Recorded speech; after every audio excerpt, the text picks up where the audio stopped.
الله أكبر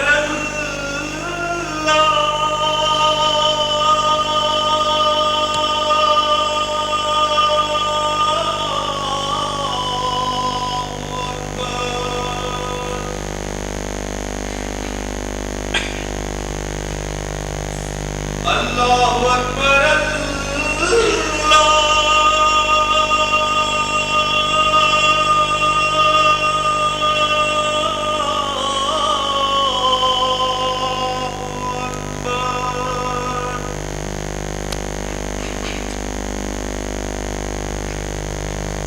أشهد أن لا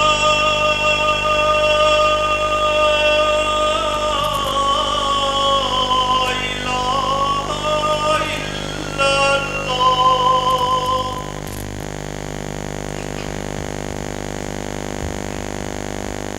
أشهد أن لا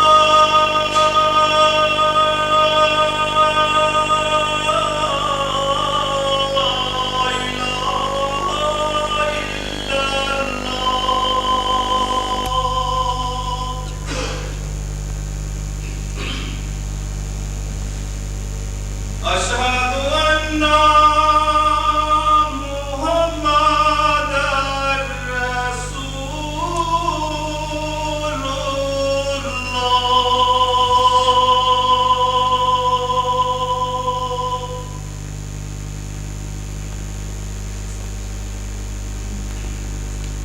أشهد أن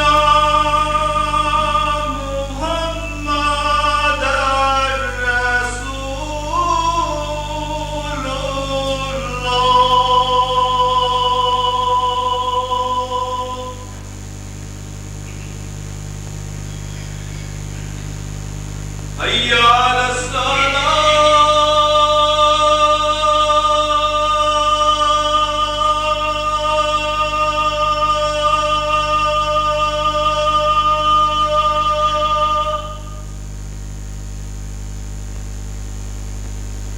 حي على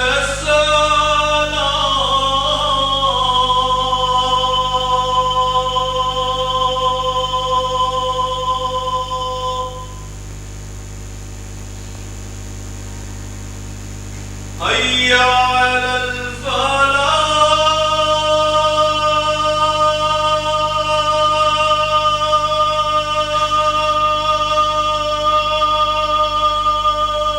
الفلاح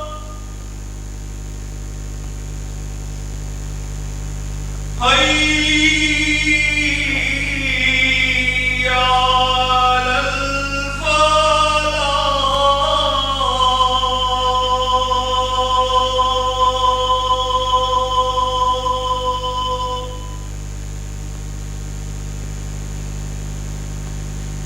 الله أكبر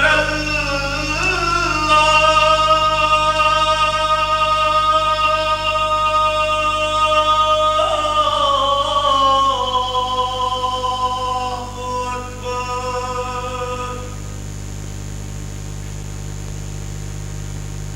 لا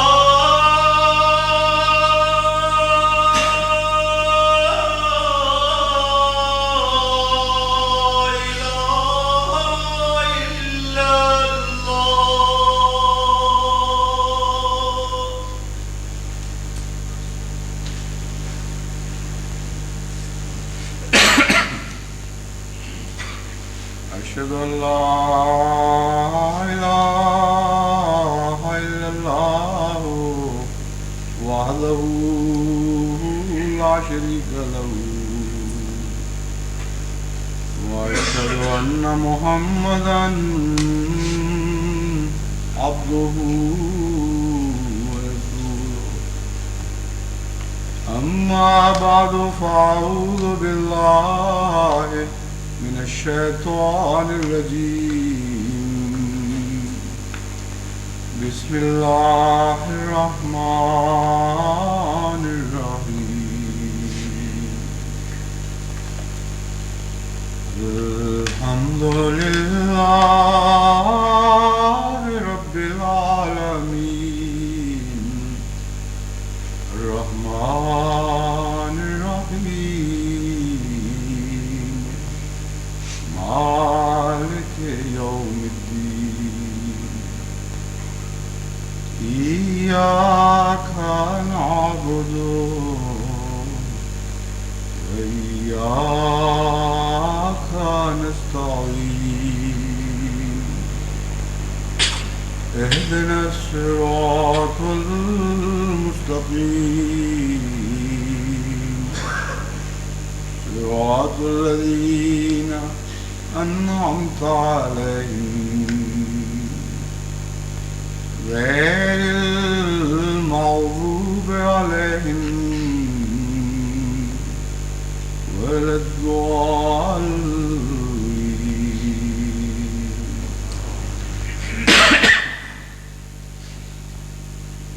پچھلے چند خطبے اقام الصلاۃ کی طرف توجہ دلانے کے لیے وقت دیے گئے تھے، اور اللہ تعالیٰ کے فضل سے تمام دنیا سے جو اطلاعیں مل رہی ہیں ان خطبات کا بہت نیک اثر ظاہر ہوا ہے، اور انتظامات کی طرف سے بھی یہی اطلاعیں ہیں، اور انفرادی طور پر بھی کہ بکثرت ایسے نوجوان جو نمازوں میں سست تھے وہ خدا تعالیٰ کے فضل سے بڑے انہماک اور توجہ سے نماز ادا کرنے لگ گئے ہیں، اور وہ جو نہیں پڑھتے تھے وہ پڑھنے لگ گئے ہیں، جس کا مطلب یہ ہے کہ تربیت کا مسئلہ اتنا آسان نہیں جتنا بعض لوگ اسے سمجھ لیتے ہیں۔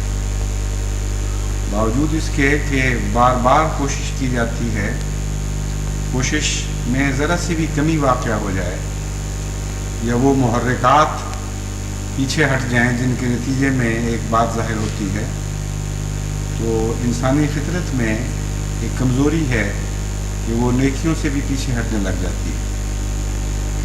چنانچہ رمضان شریف عبادت کو جتنا بلند مقام عطا کر جاتا ہے، اگر انسانی طبیعت میں اسے قائم رکھنے کا خاصہ ہوتا، یہ طاقت ہوتی کہ اسے سمیٹ لے اور چمٹ کے بیٹھ جائے، تو ناممکن تھا کہ رمضان شریف کے دوسرے یا تیسرے مہینے مسجدوں کا وہ حال ہو جاتا جو ہمیں نظر آتا ہے اور دل کو تکلیف دیتا ہے۔ کہاں نماز رمضان کی رونقیں اور کہاں رمضان کے بعد کی مسجد کی حالت، حالانکہ جس خدا سے تعلق کے اظہار کے طور پر مومن مسجد میں جاتا ہے وہ خدا تو اسی طرح اس کا منتظر رہتا ہے، اس میں تو کوئی زوال نہیں، اور وہ بھی اسی طرح وہ خدا اس کی محبت کی طلب کرتا ہے جس طرح ایک محبوب اپنے پیارے کی محبت کی طلب کرتا ہے۔ تو کبھی اس محبت میں انتہا کر دینی اور کبھی اتنا پیچھے ہٹ جانا کہ گویا واسطہ ہی کوئی نہیں تھا، واقفیت ہی کوئی نہیں تھی، یہ رمزیں تو عاشقی کی رمزیں نہیں ہیں۔ بس مومن کو جہاں سمجھانے کی ضرورت ہے وہاں یہ سمجھنے کی بھی ضرورت ہے خود، یعنی اس مومن کو جو تربیت کا کام کرتا ہے، وہ میری مراد ہے، جہاں اس کو آگے یہ سمجھانے کی ضرورت ہے کہ خدا تعالیٰ کے حقوق ادا کرتے وقت استقلال اور صبر سے کام لینا چاہیے، اور وقتی نیکیاں کوئی حیثیت نہیں رکھتی۔ نیکیوں کی ذات میں دوام کا معنی پایا جاتا ہے۔ قرآن کریم الصالحات کے ساتھ الباقیات کا ذکر فرماتا ہے، الصالحات الباقیات، الباقیات الصالحات، جس طرح مرضی اس کو بیان کریں، دونوں کے درمیان ایک بندھن ہے کہ باقی رہنے والی چیز ہی اصل میں صالح ہے، صالح چیز ہی وہ ہے جو باقی رہا کرتی ہے، باقی چیزیں مٹ جایا کرتی ہیں۔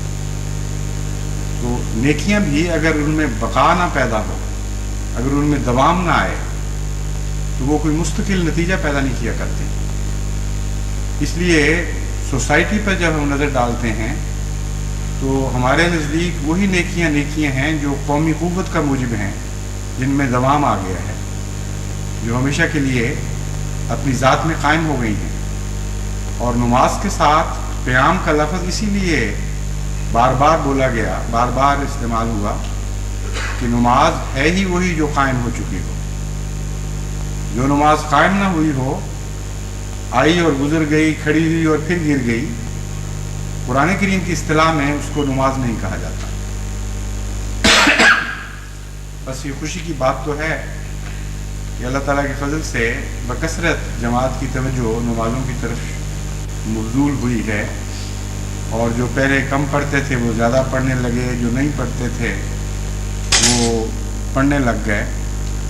خوشکن خبر ہے، کوئی شک نہیں، لیکن اس کے پس منظر میں کچھ تکلیف دہ چیزیں بھی نظر آ رہی ہیں. جو پڑھتے تھے انہوں نے چھوڑی کیوں تھی؟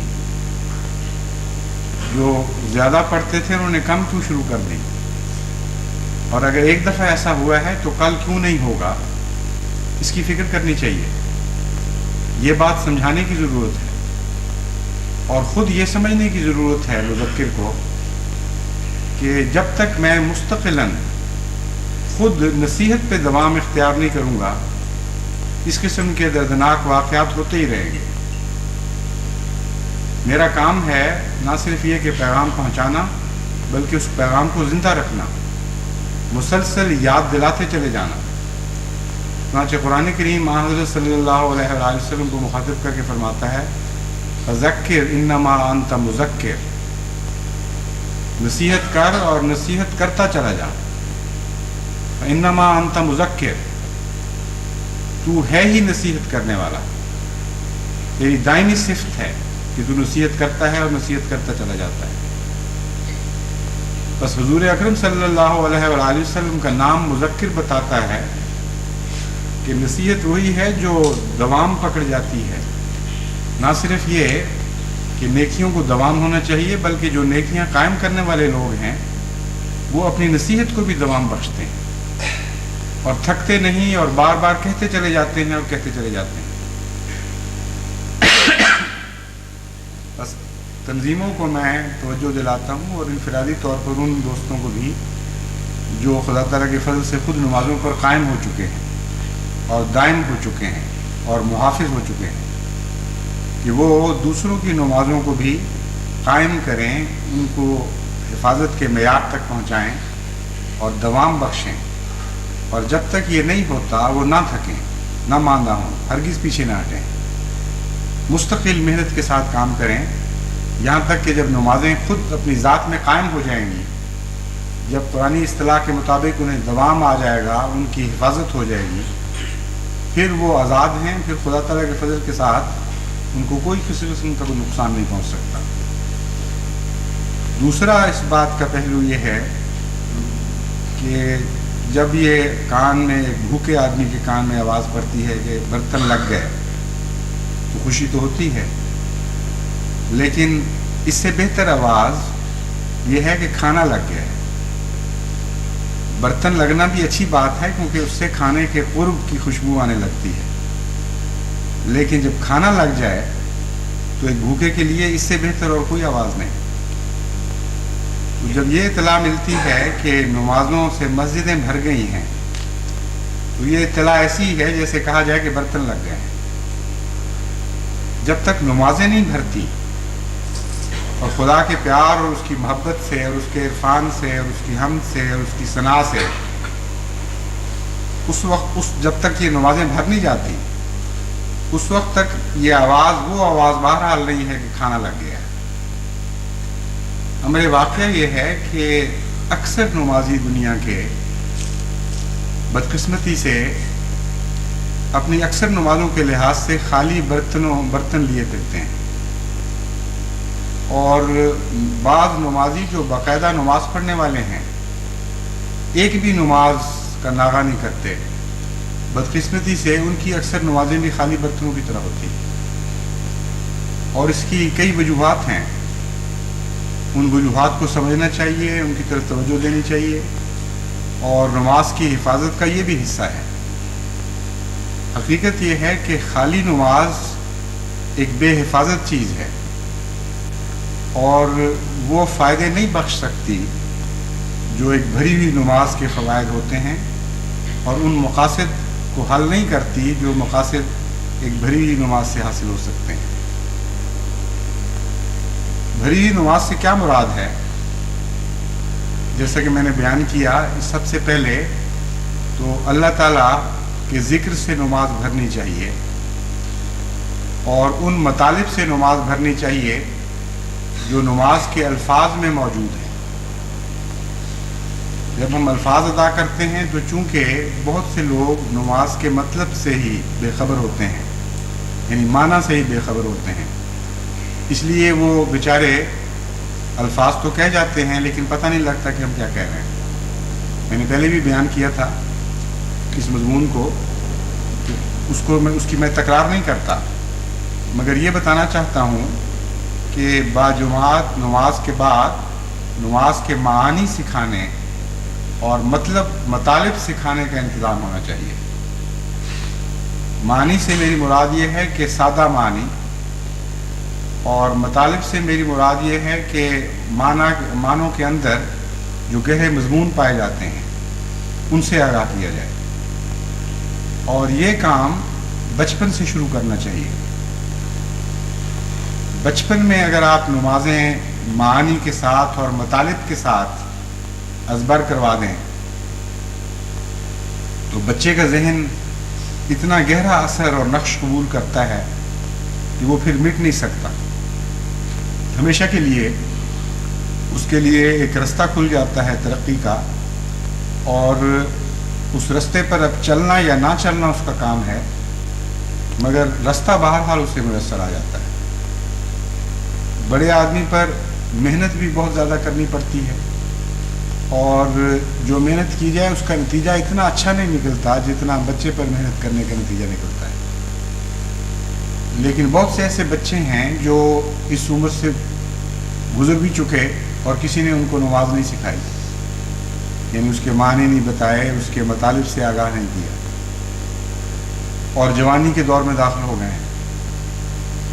بہرحال ان پر جوانی میں محنت کرنی پڑے گی، اور ایسے بوڑھے بھی ملیں گے جو جوانی سے گزر کر بڑھاپے میں داخل ہو گئے ہیں اور نماز کے معانی سے ناآشنا ہے، ان پر بڑھاپے میں محنت کرنی پڑے گی، اور جتنی عمر بڑھتی چلی جائے گی اتنی آپ کو زیادہ محنت کرنی پڑے گی۔ یہ چونکہ ایک نسل کا کام نہیں ہے، ایک دور کا کام نہیں ہے، قیامت تک کے لیے اپنی نسلوں کی حفاظت کی ذمہ داری خدا تعالیٰ ہم پر ڈالتا ہے، اس لیے اسے آج شروع کریں۔ کل آپ کے بزرگوں نے جو آپ پر محنت کی تھی اس کا پھل آپ آج کھا رہے ہیں، کل کے بچوں پر آپ نے محنت کرنی ہے، اور کل کی آنے والی نسلوں کو آپ نے پھل عطا کرنے ہیں۔ اس لیے بزرگوں کا شکریہ ادا کرنے کا ایک یہ طریق ہے، بڑوں کی محنت کے شکریہ کا ایک یہ طریق ہے کہ آپ آئندہ ان کے فیض کو جاری کر دیں۔ دوسرا پہلو نمازوں کے بھرنے سے متعلق یہ ہے کہ جب تک اللہ تعالیٰ سے تعلق قائم نہ ہو اور نماز کا مقصد واضح نہ ہو، اس وقت تک مطالب معلوم ہونے کے باوجود بھی نماز بھرے گی نہیں۔ پھل بعض دفعہ موٹا بھی ہو جاتا ہے لیکن پکتا نہیں، تو جو لذت پکے ہوئے پھل سے کھانے میں حاصل ہوتی ہے اگر اس کچے پھل پر آپ منہ ماریں تو بالکل اس کا برعکس نتیجہ نکلتا ہے۔ بعض پھل جو پکنے کے بعد نہایت شیریں ہو جاتے ہیں، رس سے بھر جاتے ہیں، اگر کچے کھائے جائیں تو نہ صرف یہ کہ شدید تکلیف پہنچتی ہے بلکہ بعض دفعہ عوارض لگ جاتے ہیں۔ اس لیے نماز کو مطالب سے پڑھنا صرف کافی نہیں، جب تک اللہ تعالیٰ کی محبت کا رس اس میں داخل نہ ہو جائے ان مطالب میں، اس وقت تک ان مطالب میں مزہ نہیں آ سکتا، اور نماز کے ساتھ ایک ذاتی لگاؤ پیدا نہیں ہو سکتا۔ حضرت مسیح موعود علیہ الصلوۃ والسلام نماز کا مقصد وصل بیان فرماتے ہیں کہ یہ تو ایک سواری ہے جس پر بیٹھ کر انسان کسی محبوب کی طرف جاتا ہے، اور ہر دفعہ ہر سفر کا مقصد اس سے ملاقات ہے۔ بس اگر آپ 5 نمازیں پڑھتے ہیں تو 5 دفعہ خدا تعالیٰ کی ملاقات کے لیے روانہ ہوتے ہیں نماز کی سواری پہ بیٹھ کے۔ اگر 6 نمازیں پڑھتے ہیں تو 6 دفعہ روانہ ہوتے ہیں، اگر اور اس کے علاوہ نوافل پڑھ لیتے ہیں تو اتنی دفعہ آپ خدا کے خدمت میں حاضر ہونے کے لیے روانہ ہوتے ہیں۔ حضرت صلی اللہ علیہ وآلہ وسلم نے اسی مضمون کو احسان کی تفسیر کے طور پر بیان فرمایا احسان کیا ہے؟ اس طرح نماز پڑھنا کہ گویا تو خدا کو دیکھ رہا ہو، یعنی وصل کی اور کیا تعریف ہے؟ نہ صرف خدا کے حضور حاضر ہو بلکہ اسے دیکھ رہے ہو، اور اگر اتنی توفیق نہیں ملتی، اس مقام تک نہیں پہنچتے، تو کم سے کم اتنا تو ہو کہ گویا خدا تمہیں دیکھ رہا ہے۔ ایسی نمازیں اصل وہ نمازیں ہیں جو بھرتی ہیں مضمون کے ساتھ اور شیریں پرلذت مضمون سے بھر جاتی ہیں، کیونکہ جب جس شخص کو آپ مخاطب کر رہے ہیں اور اس کی ثنا اور اس کی تسبیح کر رہے ہیں، اس کی حمد کے گیت گا رہے ہیں، اگر وہ سامنے موجود ہو اور آپ کو احساس ہو کہ وہ سن رہا ہے، پھر آپ کی اس تعریف، اس حمد و ثنا میں ایک خاص لذت پیدا ہو جائے گی۔ اور اگر اس کی حاضری کا احساس نہ ہو یا یہ بھی احساس نہ ہو کہ وہ ہمیں دیکھ رہا ہے، تو یہ ساری چیزیں بے معنی ہو جائیں گی۔ وہی الفاظ آپ کروڑوں دفعہ بھی زندگی میں دہرائیں، ان کے کوئی معنی نہیں ہوں گے، کوئی یعنی مطلب سمجھنے کے باوجود بھی وہ نتیجہ خیز نہیں ہوں گے۔ اس لیے حضرت مسیح موعود علیہ الصلوۃ والسلام اس کی طرف بار بار توجہ دلاتے ہیں، اور وصال نہ ہونے کی دوا بھی بتاتے ہیں۔ وصال نصیب کیسے ہوتا ہے، اس کا علاج کیا ہے اگر نصیب نہ ہو تو؟ فرماتے ہیں جب تک خدا کسی کو پاک نہ کرے کوئی پاک نہیں ہو سکتا، اور جب تک وہ خود وصال نہ عطا نہ کرے کوئی وصال کو حاصل نہیں کر سکتا۔ بس اس معنی کی روح سے احسان کا ایک اور معنی بھی سمجھ آ گیا، یعنی کیوں اسے احسان کہا گیا۔ لقاء کا نام حضرت اقدس محمد مصطفیٰ صلی اللہ علیہ وآلہ وسلم نے احسان بیان فرمایا ہے۔ اس کا ایک عارفانہ نقطہ حضرت مسیح موعود علیہ السلام سے ہمیں یہ معلوم ہوا کہ اس لیے کہ خدا کے احسان کے بغیر وصال نہیں ہو سکتا۔ یہ ہے احسان، اللہ کا احسان ہے جب بندے پر ہو جائے تو اس کی نمازوں میں خدا نظر آنے لگ جاتا ہے۔ ایک اور طریق سے حضرت مسیح موعود علیہ السلام اس مضمون کو بیان فرماتے ہیں کہ نمازوں کو وہاں تک آگے بڑھاؤ، وہاں تک نمازوں پہ محنت کرو کہ وہ جو سنتا ہے وہ بولنے لگ جائے۔ یعنی خدا اور بندے کے تعلق میں پہلے تو یک طرفہ مناجات کا تعلق قائم ہوتا ہے نمازوں کے ذریعے، اور جب وہ تعلق بڑھتا چلا جاتا ہے اور یک طرفہ انسان اس کے حضور گزارشات کرتا چلا جاتا ہے، تو حضرت مسیح موعود علیہ السلام فرماتے ہیں کہ پھر ایک ایسا وقت آتا ہے کہ وہ جو سنتا ہے وہ بولتا بھی ہے، پھر وہ جواب بھی دیتا ہے۔ تو اس طرح لقاء کا مضمون مکمل ہو جاتا ہے۔ وہ سامنے آ کھڑا ہوتا ہے، یعنی پہلے تمہیں احساس کرنا پڑے گا کہ گویا وہ سامنے ہے، پھر جب اس کی صفات کے گیت گاؤ گے پھر وہ یوں محسوس ہوگا جیسے واقعتاً وہ کھڑا ہے اور تمہیں دیکھ رہا ہے، اور بعد ازاں وہی وجود بولنے لگ جائے گا اور اپنے کلام سے اپنے وجود کا ثبوت دے گا۔ یہ سب کچھ کیسے حاصل ہو سکتا ہے؟ حضرت مسیح موعود علیہ السلام فرماتے ہیں کہ کوئی پاک جب تک خدا کسی کو پاک نہ کرے کوئی پاک نہیں ہو سکتا، اور جب تک وہ خود وصال عطا نہ کرے کوئی وصال کو حاصل نہیں کر سکتا۔ طرح طرح کے طوق اور قسم قسم کے زنجیر انسان کی گردن میں پڑے ہوئے ہیں۔ اب اس سے آپ اندازہ کریں کہ نماز کو قائم کرنا در حقیقت کتنی محنت کا کام ہے، اور ہونا بھی چاہیے۔ دنیا کے ادنا ادنا مقاصد کو حاصل کرنے کے لیے انسان کو محنت کرنا پڑتی ہے، بغیر محنت اور کوشش کے وہ نہیں حاصل ہوتے۔ اس لیے یہ تصور کر لینا کہ نماز میں کھڑے ہو گئے اور آپ نے اپنی پوری کوشش تمام کر دی اور جو حق تھا ادا کر دیا کیونکہ آپ نے وضو کیا اور نماز میں جا کے کھڑے ہو گئے اور نتیجہ نہیں نکلا، اور پھر اس کی ذمہ داری کس پہ ڈالی جاتی ہے؟ اللہ تعالیٰ پر، نعوذ باللہ۔ کہتے ہیں ہم تو چلے گئے تھے، خدا نے آگے سے جواب ہی نہیں دیا. ہم تو گئے تھے لیکن ہمارے دل میں کوئی نیکی پیدا نہیں ہوئی، کوئی لذت محسوس نہیں ہوئی، کوئی نتیجہ نہیں نکلا. ایک دوڑ کے مقابلے کے لیے دنیا میں لاکھوں لاکھ انسان دن رات مشقتیں کرتے ہیں کہ وہ عالمی چیمپئن بنے اور 100 گز کی دوڑ میں آگے آ جائیں. اور اس ایک مقصد کے حصول کے لیے جو دیکھنے والے ہیں ان کو تو یہی نظر آتا ہے کہ وہ دوڑ پڑا ہے اور بڑا اچھا دوڑ رہا ہے، لیکن جو شامل ہوتے ہیں دوڑ میں ان کو پتہ ہوتا ہے کہ کتنی لمبی محنت کی ضرورت ہے، اور ان محنتوں کے بعد بسا اوقات انسان اپنے ضلع کا کھلاڑی، اول کھلاڑی بھی بن جائے تو یہ بھی ایک بڑی غنیمت ہے. اور بعض ممالک کے کھلاڑی سارے سال یا کئی سالوں کی محنت کے بعد اس مقام پہ بھی نہیں پہنچتے کہ وہ اپنے ملک کی ٹیم میں شامل ہونے کی اہل قرار دیے جائیں.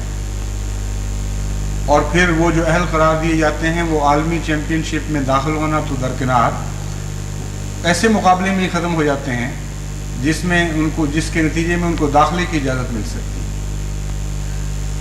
تو دیکھنا اور بات ہے، علم حاصل ہونا اور بات ہے کہ فلاں آدمی فرسٹ آ گیا، اول آیا، بڑا اچھا دوڑا تھا، اور جد و جہد کر کے اس مقصد کو حاصل کرنا یہ ایک بہت بالکل الگ بات ہے.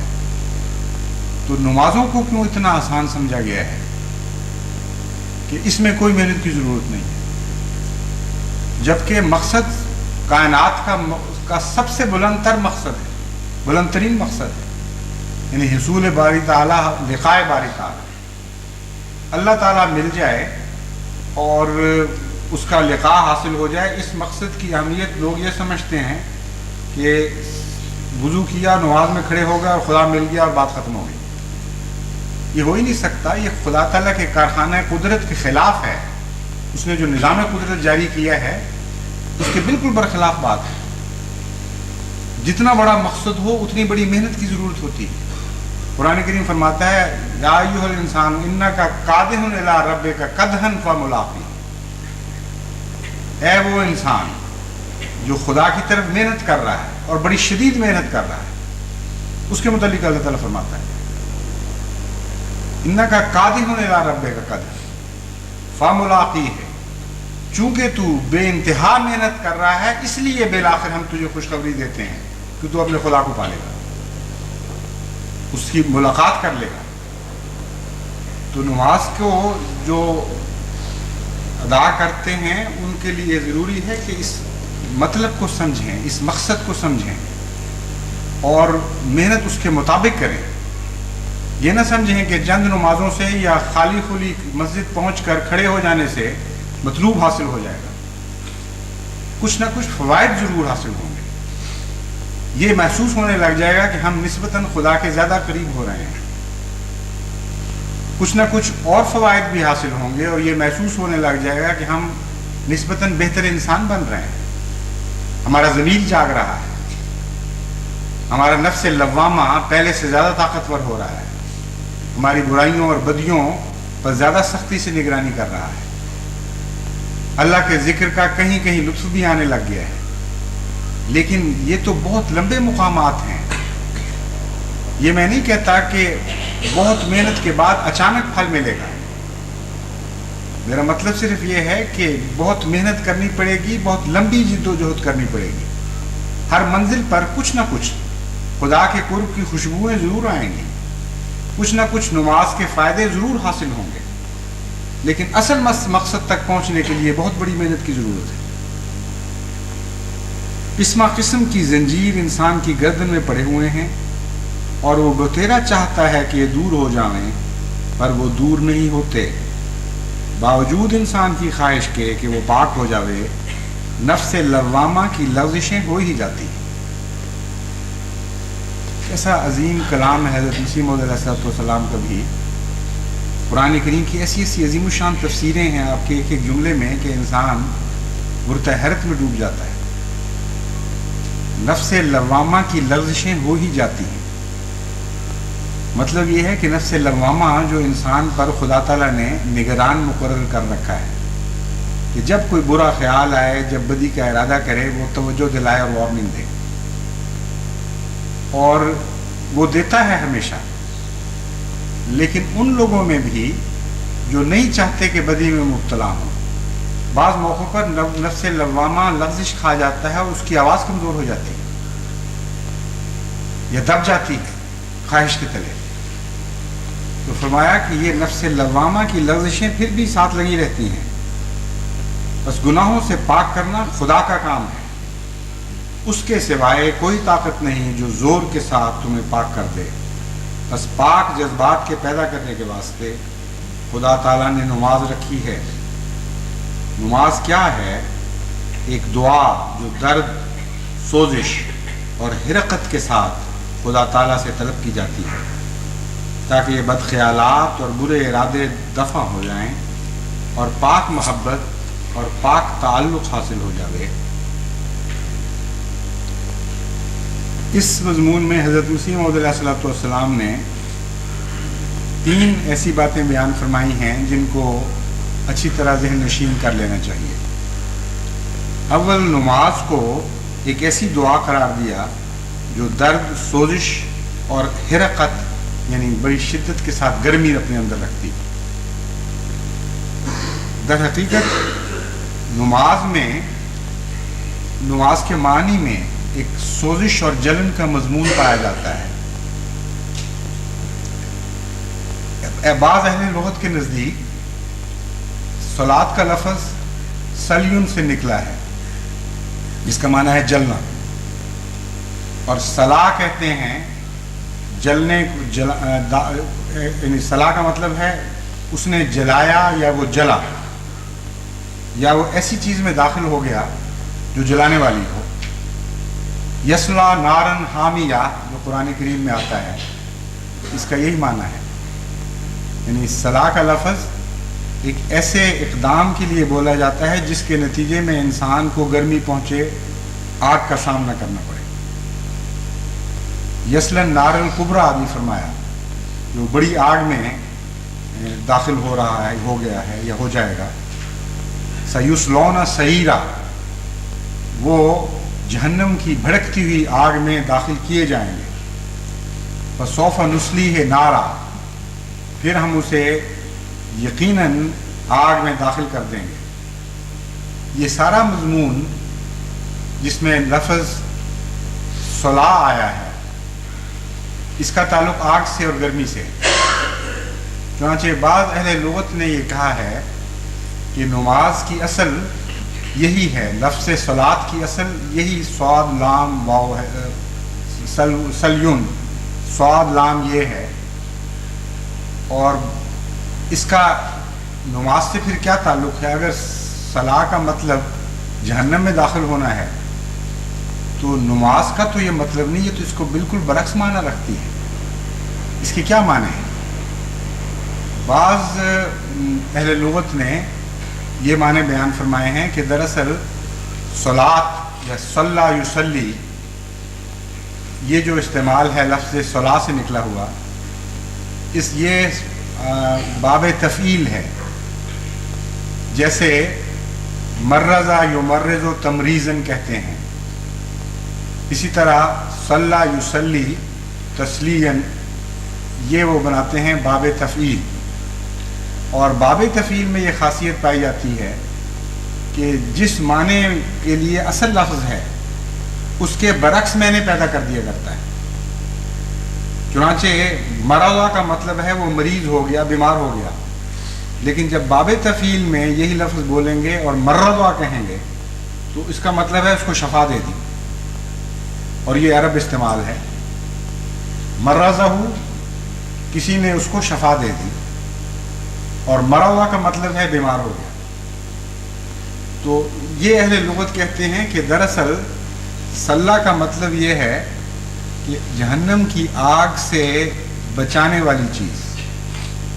صلاح کا برعکس معنی، صلاح کا مطلب ہے آگ میں داخل ہو گیا، صلاح کا مطلب ہے اس نے آگ کو اپنے سے دور کر دیا. لیکن حضرت مسیح موعود علیہ السلام نے اس کے اور معنی بیان فرمائے. آپ یہ فرماتے ہیں کہ اس کے مضمون میں آگ ہی داخل ہے، لیکن وہ محبت الہی کی آگ ہے، اور محبت الہی کی آگ سے غیر آگ کو دفع کرنا اس کا معنی ہے، یعنی سوزش اور حرقت جو ہے آگ کے مضمون میں، اس سے مراد اللہ تعالیٰ کی محبت اور اس کے پیار کی آگ ہے۔ اس لیے آگ کا مضمون تو ہے، لیکن آگیں کئی قسم کی ہوتی ہیں۔ انسان محبت کی آگ میں بھی جلتا ہے، عشق اور پیار سے بھی گرمی محسوس کرتا ہے، اور حسد سے بھی کرتا ہے۔ ان دونوں آگوں کا نتیجہ بالکل مختلف ہے۔ عشق اور محبت کی آگ دل کو گداز کر دیتی ہے، اور حسد کی آگ اس کو جلا کر خاکستر کر دیتی ہے۔ ایک عذاب ہے اور ایک لذت ہے، ان دونوں میں زمین و آسمان کا فرق ہے۔ بس حضرت مسیح موعود علیہ الصلوۃ والسلام چونکہ اہل لغت کے مضمون ہی کو نہیں جانتے، بلکہ عارف باللہ بھی ہیں، ایک صاحب تجربہ بزرگ ہیں، اس لیے آپ نے جو معنی پیدا کیے ہیں وہ اہل لغت کے معنی سے کہیں زیادہ بالا اور عرفہ اور عالی شان رکھنے والے ہیں۔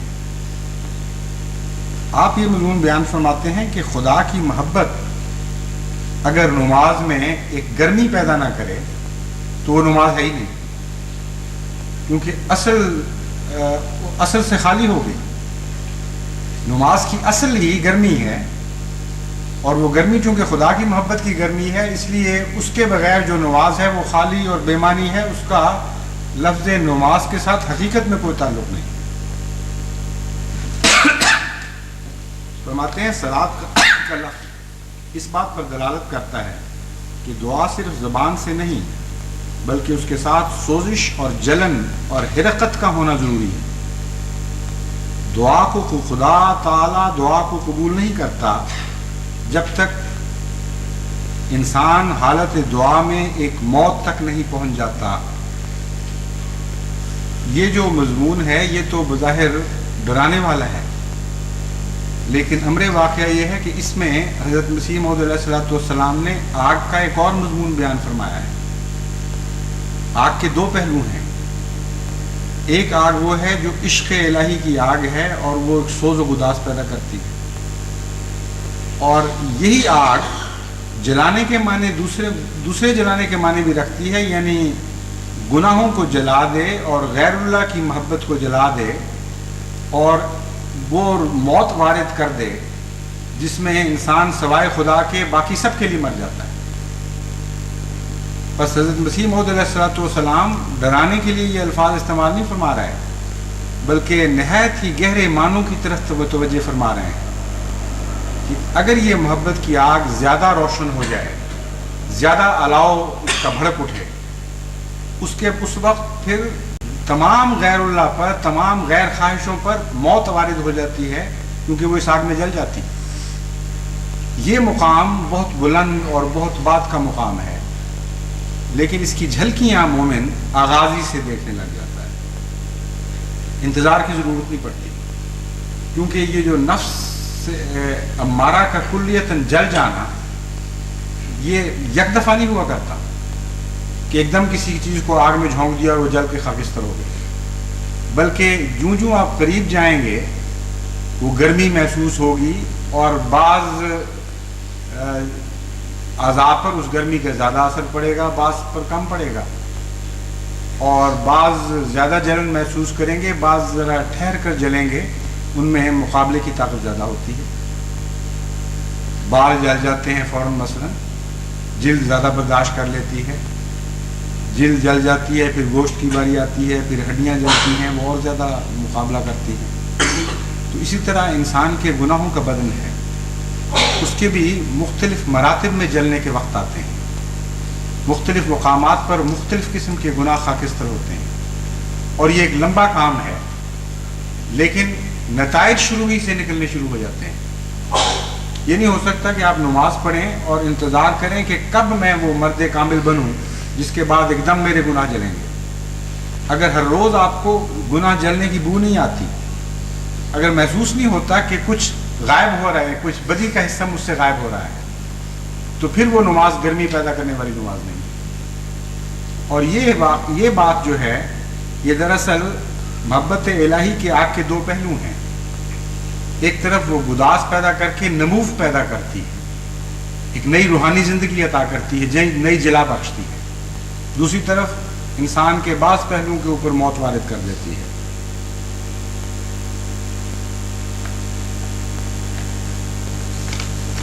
سوال یہ ہے کہ ایک عام مبتدی کو کیا کرنا چاہیے؟ کوئی ایسا طریق معلوم ہونا چاہیے کہ جس کے نتیجے میں رفتہ رفتہ انسان اس اعلیٰ مقصد کی طرف نہ صرف بڑھنے لگے بلکہ محسوس کرنے لگے کہ میں بڑھ رہا ہوں۔ جیسا کہ میں نے بیان کیا ہے، خلاصہ اس کا اللہ کی محبت ہے، اور اللہ تعالیٰ کی محبت کے لیے نماز کا انتظار نہیں کرنا چاہیے، کیونکہ اگر آپ نماز پڑھتے ہیں اور یہ سمجھتے ہیں کہ نماز میں محبت آ جائے گی، یہ درست نہیں ہے۔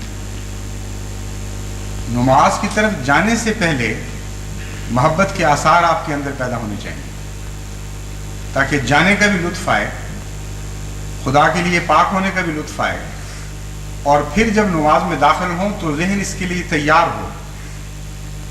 اگر یہ نہ ہو تو لذت آ ہی نہیں سکتی۔ اس لیے روزمرہ کی زندگی میں نماز کو اپنے اوپر اس طرح وارد کریں کہ نماز کی تیاری کے لیے خدا تعالیٰ کی محبت میں بار بار غوطے کھانا سیکھیں، اور یہ چیز ایسی ہے جو زندگی کے ہر پہلو میں، ہر حالت میں انسان کو نصیب ہو سکتی ہے۔ ایک بھی لمحہ انسانی زندگی کا ایسا نہیں جو خدا کے فضلوں کا مظہر نہ ہو۔ ایک بھی دنیاوی لذت ایسی نہیں ہے جس کا رخ آپ خدا کی طرف نہیں پھیر سکتے۔ کھانا کھاتے ہیں آپ کو لذت آتی ہے، اور ایک عارف باللہ ہو اس کو بھی لذت آئے گی، اور ایک دنیا کا کیڑا ہو اس کو بھی لذت آئے گی۔ لیکن عارف باللہ اپنی ہر لذت کو 2 لذتوں میں تبدیل کر دیتا ہے، جبکہ دنیا کے کیڑے کے لیے ایک ہی لذت رہ جاتی ہے۔ وہ فی الدنیا حسنتاً پر راضی ہو کر بیٹھا رہتا ہے، اور فی الآخرت حسنہ کی طرف اس کا دماغ جاتا ہی نہیں، اور دنیا ہی کی حسنہ سے آخرت کی حسنہ پیدا ہوا کرتی ہے عارف باللہ کے لیے۔ 2 جنتوں کا یہی مضمون ہے کہ دنیا کی جنت کو وہ روحانی جنت میں تبدیل کرتے رہتے ہیں، اور دنیا کے میووں کو وہ روحانی میووں میں تبدیل کرتے رہتے ہیں۔ یہ کام آسان بھی ہے اور لذت بخش بھی ہے، بار بار اپنے ذہن کو خدا کی طرف منتقل کرنا۔ چنانچہ قرآن کریم جب فرماتا ہے، نماز کی تاکید فرماتا ہے، ایک موقع پر فرماتا ہے اقم الصلاۃ لدلوک الشمس الی غسق اللیل وقرآن الفجر۔ 24 گھنٹوں کو باندھ دیا ہے اس طرح، یعنی شروع کر کے آخر وقت تک نماز ہی کی گویا حالت بیان فرمائی۔ نماز پڑھو وہاں سے شروع کر کے وہاں تک، گویا بیچ میں کوئی ناغہ ہی نہیں ہے۔ اصل بات یہ ہے کہ ہر حالت جس میں سے انسان گزر رہا ہوتا ہے اس کو عبادت میں تبدیل کر سکتا ہے، اور نماز اپنے معیار کو تبھی پہنچے گی اگر نماز سے پہلے نماز کی اس رنگ میں تیاری کی جائے کہ اللہ تعالیٰ سے محبت کی تمنا پیدا ہو جائے، اس کی لقاء کا شوق پیدا ہو جائے، اور ہر اچھی چیز سے وہ نظر آنے لگ جائے۔ شروع میں جب یہ آئینہ کثیف ہوگا، جب دھندلا ہوگا تو دھندلی سی جھلک نظر آئے گی، لیکن آئے گی ضرور۔ ہر لذت، ہر غم، ہر خوف خدا کی طرف انگلی اٹھانے لگ جاتا ہے اگر انسان اپنے اللہ کے وجود کو اپنے اوپر طاری کر لے، اگر یہ ارادہ کر لے کہ میں نے غفلت کی حالت میں زندگی نہیں گزارنی بلکہ شعور کے ساتھ زندگی گزارنی، بیداری کے ساتھ زندگی گزارنی، تو ہر حالت، ہر طرف اس کو اپنے خدا نظر آئے۔ کوئی چیز ایسی باقی نہیں رہے گی جہاں وہ خدا کو نہ دیکھے۔ حیرت انگیز طور پر اس کی زندگی ایک نئے زمین و آسمان میں داخل ہو جائے گی۔ اسی زمین و آسمان سے وہ نئی زمین و آسمان پیدا ہوں گے۔ چشم مستے ہر ہنسی ہر دم دکھاتی ہے تجھے، ہاتھ ہے تیری طرف ہر گیسوئے خمدار کا۔ جہاں آپ لذتیں پائیں گے وہاں بھی خدا نظر آئے گا، جہاں لذتوں سے بچیں گے وہاں بھی خدا کو دیکھ کر بچیں گے، جہاں آپ خوف سے ہراساں ہوں گے وہاں بھی خدا نظر آئے گا، اور جہاں خوف کو دور کرنے کے لیے اپنے رب کو یاد کریں گے وہاں بھی خدا ہی کی طرف متوجہ ہوں گے. بس ساری زندگی پر جب خدا طاری ہونے لگ جائے پھر انسان یہ سوچ کر نماز کی طرف قدم بڑھائے کہ وہاں تو میں دنیا میں بھی الجھا ہوا تھا اور خدا سے بھی مل رہا تھا، اب میں خالصتاً اس کے لیے تبتل اختیار کر رہا ہوں، اب اس کی طرف بڑھ رہا ہوں. تو پھر اس نماز کی ہر حرکت میں ایک انسان کے اندر بھی دل کے اندر ایک حرکت پیدا ہونی شروع ہو جائے. وہ جو ایک عام سا سفر ہے وہ ایک رومانیت اختیار کر جائے، اس میں رفتہ رفتہ پیار اور محبت کے معنی داخل ہونے شروع ہو جائیں. پھر نماز کے اندر جب انسان معنوں کے ساتھ غور کے ساتھ نماز پڑھتا ہے تو بعض خاص مقامات پر دو طرح سے انسان غور کر سکتا ہے. ایک تو ہے اس کے عرفان حاصل کرنا ان لفظوں کا، مثلا سورہ فاتحہ میں الحمدللہ رب العالمین، جہاں تک اس کے عرفان کا تعلق ہے یہ اتنا وسیع مضمون ہے کہ ساری زندگی انسان سورہ فاتحہ کے مطالب پر غور کرتا چلا جائے تب بھی سورہ فاتحہ ختم نہیں ہوگی، اس کی زندگی ختم ہو جائے گی، اور اس کی وجہ سے بوریت نہیں ہو سکتی.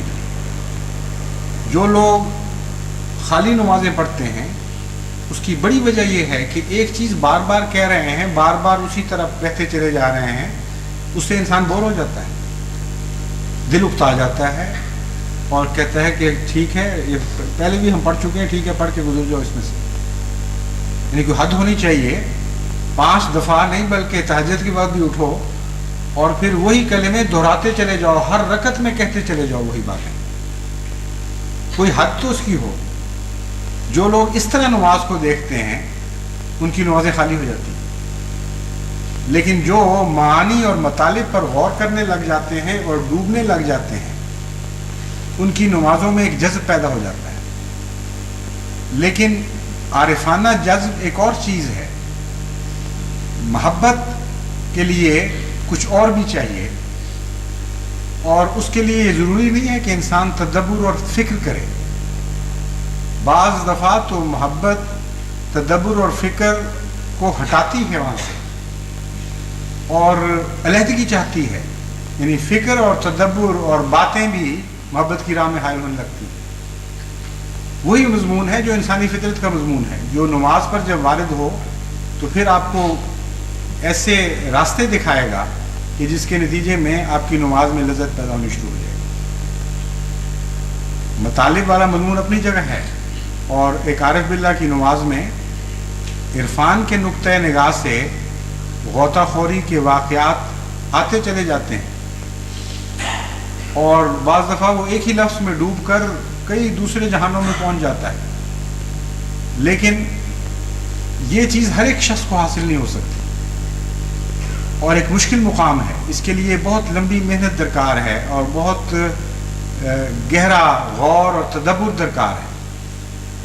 لیکن محبت کا مضمون نسبتاً سادہ ہے، نسبتاً آسان ہے، اور اس میں ایک خاص بات یہ ہے کہ تکرار کے باوجود اس میں بدمزگی پیدا نہیں ہوتی بلکہ تکرار سے مزہ بڑھنا شروع ہو جاتا ہے.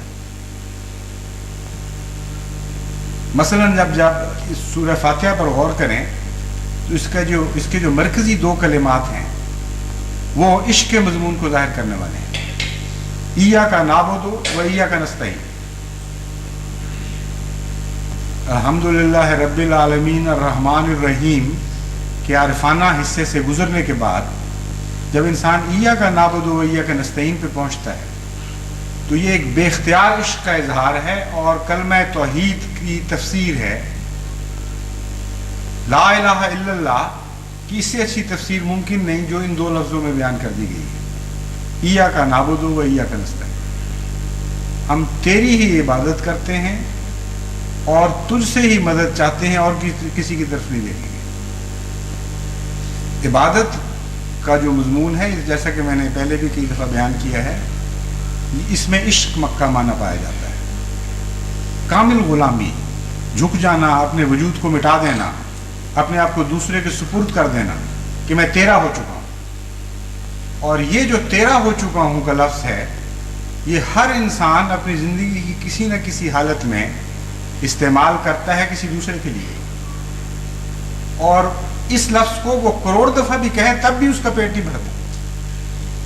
اپنے محبوب کو ایک آدمی کہتا چلا جائے کہ میں تیرا ہوں تیرا ہوں تیرا ہوں تیرا ہوں، 1000 دفعہ ملے، 1000 دفعہ وہ دہرائے تب بھی اس کا پیٹ نہیں بھرے گا، اور نہ سننے والے کا پیٹ بھرے گا۔ میں تیرا ہو گیا، میں تیرے سوا کسی کا نہیں رہا، ایک ایسی لذت خدا نے اس مضمون میں رکھ دی ہے کہ کوئی دنیا کا انسان یہ کہہ نہیں سکتا کہ اے خدا مجھے پتہ نہیں تھا کہ یہ مضمون کیا ہے۔ وہ حبشی ہو یا انگریز ہو یا جاپانی ہو یا چینی ہو یا تورانی ہو یا کسی اور وطن کا رہنے والا، کسی بھی ترقی کے مقام پر ہو، عبودیت کا مضمون بنیادی طور پر ہر انسان کو معلوم ہے، سپردگی کا مضمون ہر انسان کو معلوم ہے، اور جب تک اس مقام منزل تک وہ نہیں پہنچتا اس کو محبت کے معنی آتے ہی نہیں، اور کسی نہ کسی وقت ہر انسان اس منزل سے ضرور گزرا ہوا ہوتا ہے، اور اس منزل کے حصول کے لیے ہمیشہ تمنا رکھتا ہے۔ تو نماز 5 دفعہ بوریت کے لیے نہیں ہے، بلکہ عشق کے مضمون کو کامل کرنے کے لیے ہے، اور اگر انسان اسی مرکزی نقطے پر غور کرے اور پھر بار بار اس کو محبت کی طرح، محبت کے جذبے سے بیان کرے، تو جتنی دفعہ وہ پڑھے گا اتنا ہی زیادہ اس کو لذت محسوس ہوگی، اتنا ہی وہ زیادہ اپنے آپ کو خدا کے قریب سمجھے گا، اور اتنا ہی زیادہ اس کے نفس لوامہ میں طاقت آئے گی۔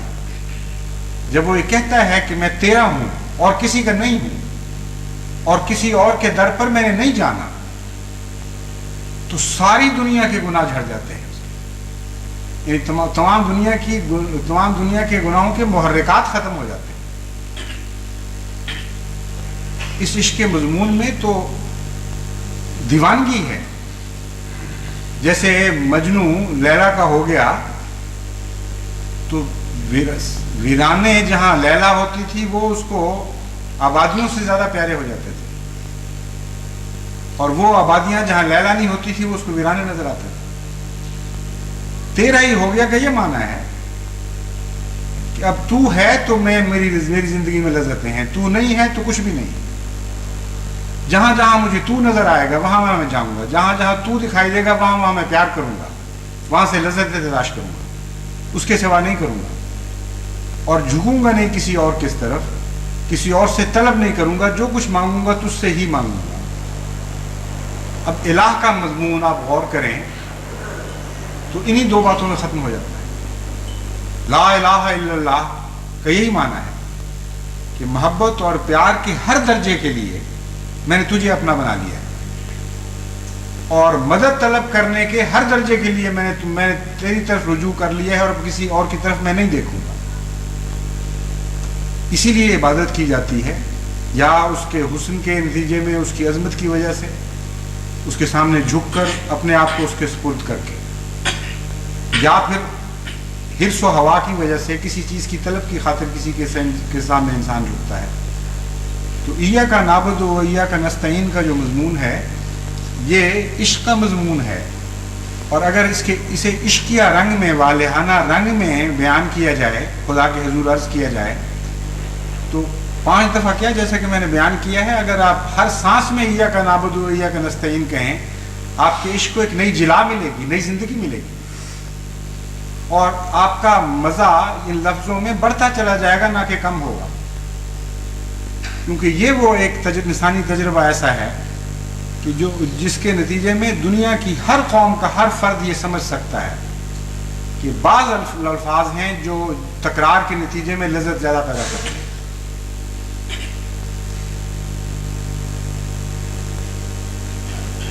ایک انگریزی شاعر ہے غالباً ڈرائیڈن،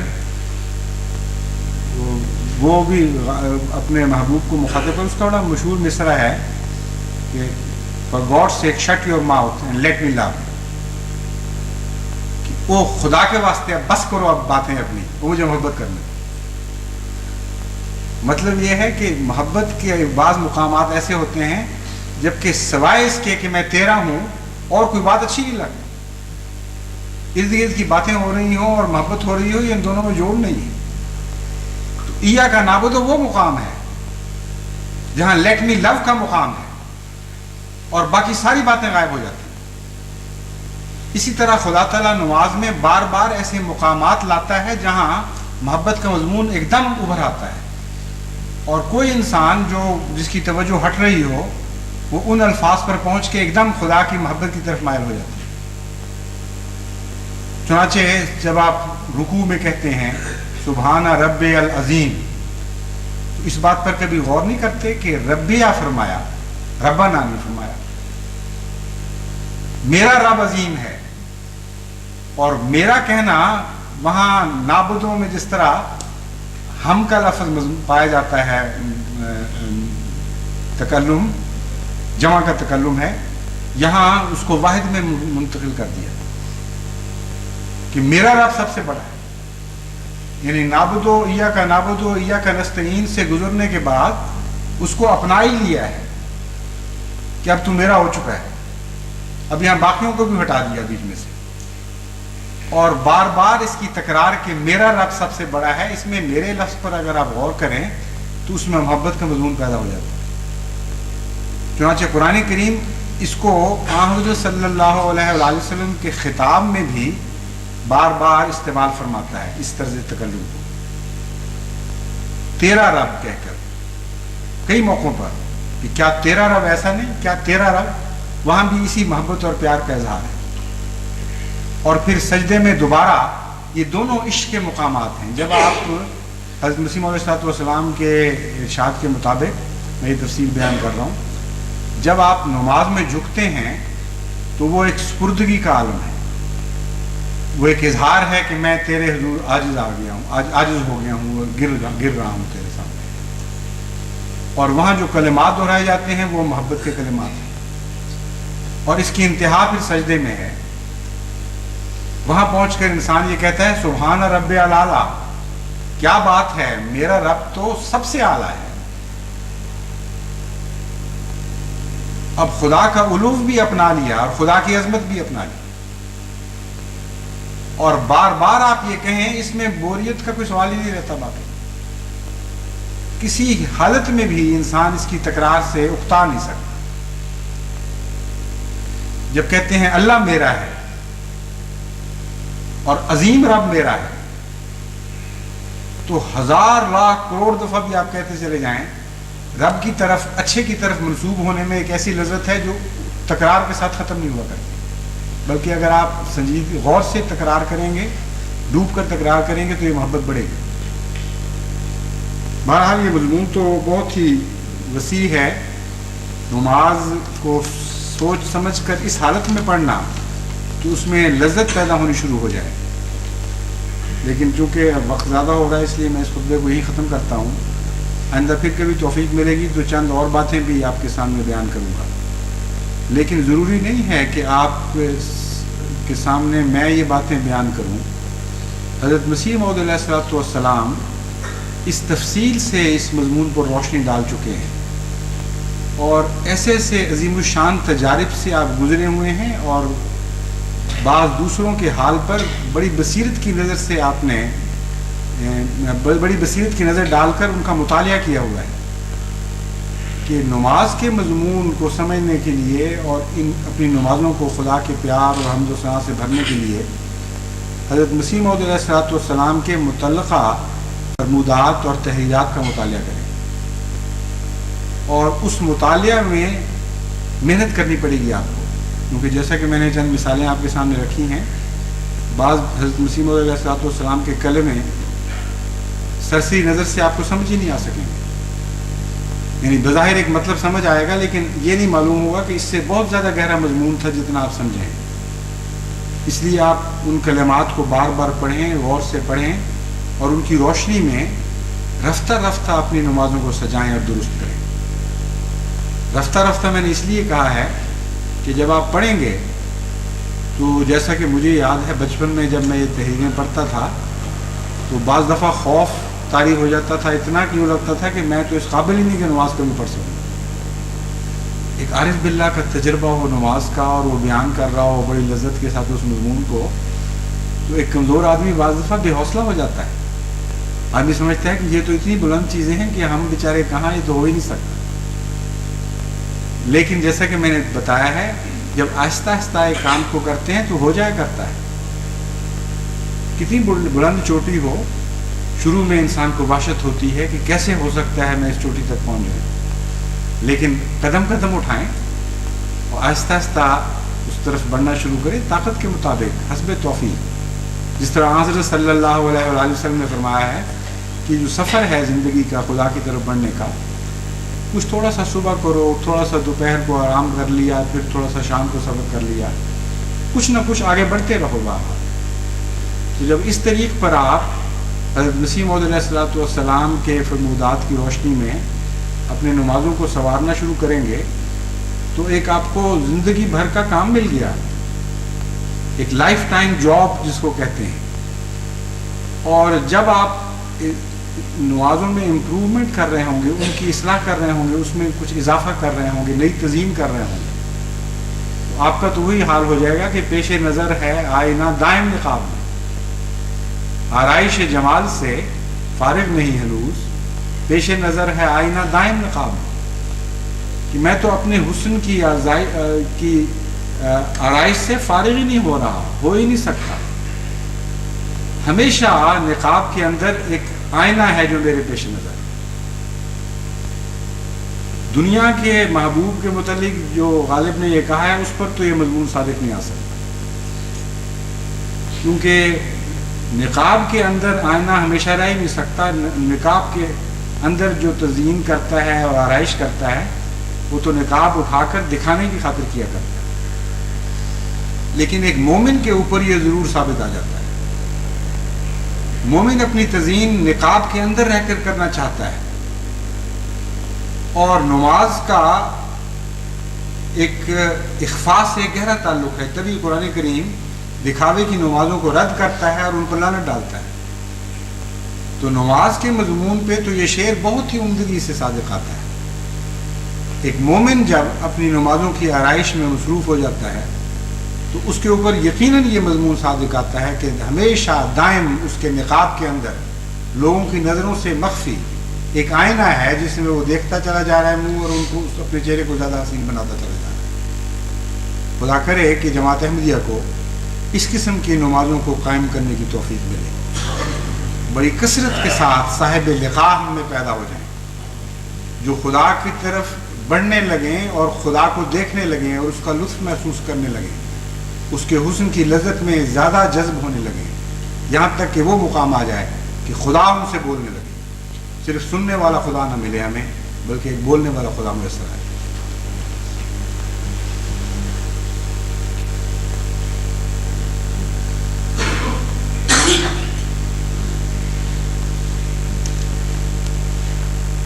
الحمدللہ نحمدہ ونستعینہ ونستغفرہ ونؤمن بہ ونتوکل علیہ ونعوذ باللہ من شرور انفسنا ومن سیئات اعمالنا من یهده اللہ فلا مضل له ومن يضلل فلا هادي له ونشهد أن لا إله إلا الله وحده لا شريك له ونشهد أن محمدا عبده ورسوله. عباد الله رحمكم الله، إن الله يأمر بالعدل والإحسان وإيتاء ذي القربى وينهى عن الفحشاء والمنكر والبغي يعظكم لعلكم تذكرون. اذكروا الله يذكركم وادعوه يستجب لكم ولذكر الله أكبر.